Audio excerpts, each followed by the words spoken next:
Another day, another basketball stories na naman ang pagkukwentuhan natin.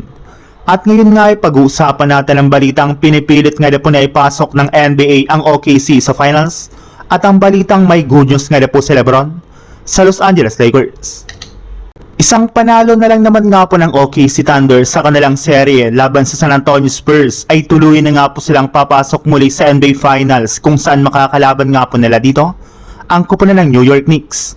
Pero sa kabila nga po ng nagawang ito ng ating defending champions, ay marami pa rin naman nga pong hindi sa kanila natuwa at kumbinsido gayong malaki nga po ang natulong sa kanila ng mga referee para makapasok dito.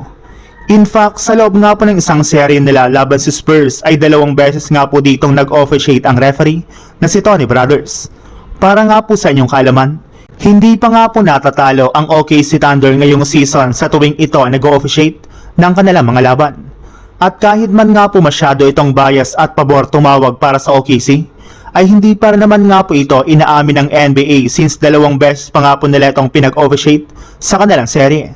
At ginagawa pa nga po nila yan sa tuwing nadedihado na ang ating defending champions, kaya malinaw pa nga po sa sikat ng araw na tinutulungan at pinipilit nga po talaga ng NBA at ng mga referee na maipasok sa finals ang OKC Thunder.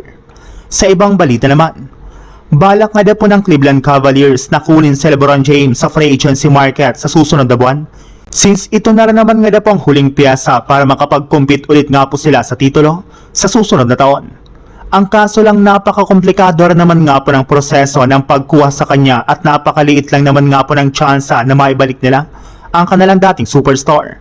Since nga po napakaliit na lamang ng cap space na hawak ngayon ng team ay hanggang veteran minimum o mas mababang kontrata na lang naman ang kaya nga po nilang ibigay kay LeBron.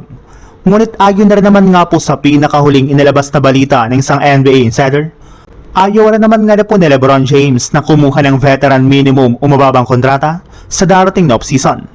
Gusto pa rin naman nga po nito na makakuha ng mas malaking kontrata which is hindi rin naman nga po afford na magawa ng kanilang front office. At dahil nga po sa pangyayaring ito ay mukhang imposible na nga po na makuha pa ng Cavaliers si LeBron sa free agency market.